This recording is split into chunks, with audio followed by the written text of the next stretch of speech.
First, it was broken promises over keeping your doctor and your health plan. Now this. There will be no more taxpayer-funded bailouts, period. Well, that was then. Now this week, the White House quietly offering insurance companies what some are calling another Obamacare bailout. It would give insurers big money to help offset costs for reinstating policies canceled due to the health care law. This is on top of $1 trillion we're already giving insurers to offer more affordable coverage. Michelle, guess who's going to end up paying for yet another bailout?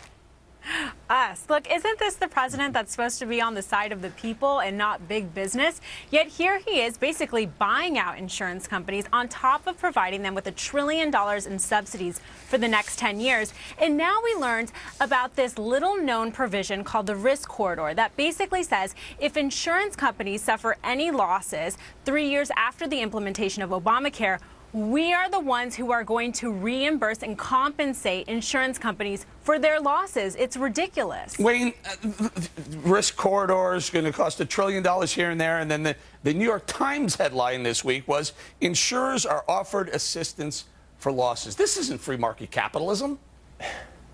No. It certainly isn't, Eric. It's a joke. I mean, it's terrible. You think that that $1 trillion, as you said, in the first 10 years, as is the normal cost of this thing is going to be that we're subsidizing. On top of that, they're now saying we're going to bail out anybody if you got your policy canceled. We'll pay the insurance companies for that. It's a ridiculous thing. And on top of that, he has a political agenda. His ideology is in this. He's going to exempt labor unions. And he's going to bail the insurance companies out. He's got a fascist program going with the insurance companies and a communist program going with the labor unions. I mean, it's unbelievable. Jim, one of my biggest problems with this, on top of the money, is that, again, it's the White House dealing directly behind the American people's back, going to the insurance companies and saying, look, if you have losses, don't worry about it. We'll take care of that. Shh, just don't tell anyone.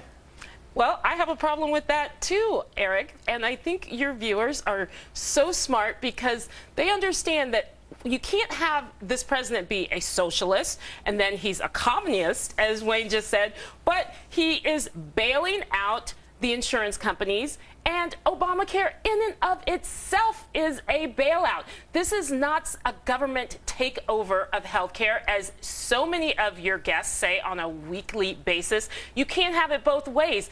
This program brings 31 million new customers into Let's stay on what this latest little wrinkle is.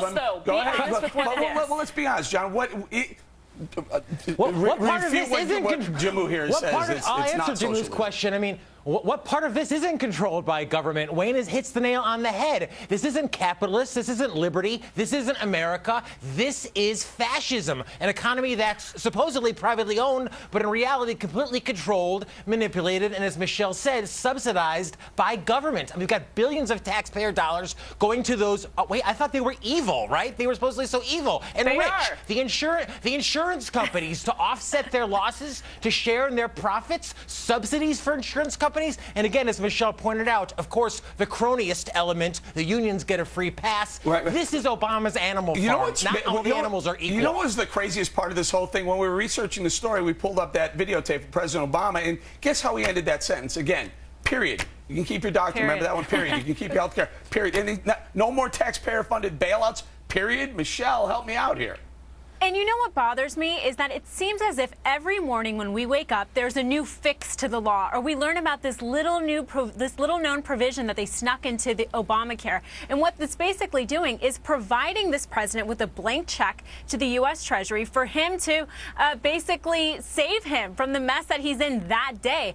Every day there's something new. Why not just scrap the entire thing and start over again? Quick thought, Jim, before we go. There should be a fix when it's necessary. That's how effective governing works. If Republicans would come to the table and say, let's fix this instead of scrapping it, that's what happened with Social Security. That's what's happened with every major government program. Let's fix it. Let's work together, Michelle. Quick thought, JH.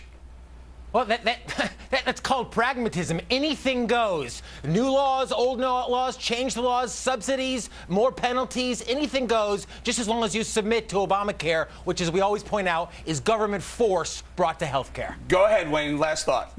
Eric, yeah. To answer Jamu's point, we have now an administrative government. It's not a government of checks and balances, and it's not somebody who represents the people. They represent politicians, and it's all arranged by regulators and administrators. The Congress has ceded their authority to these regulators and administrators, and they make up the law as they go along, and they change it when it doesn't fit. Unfortunately, we got to go. Ideology. Unfortunately, we ran out of time once again.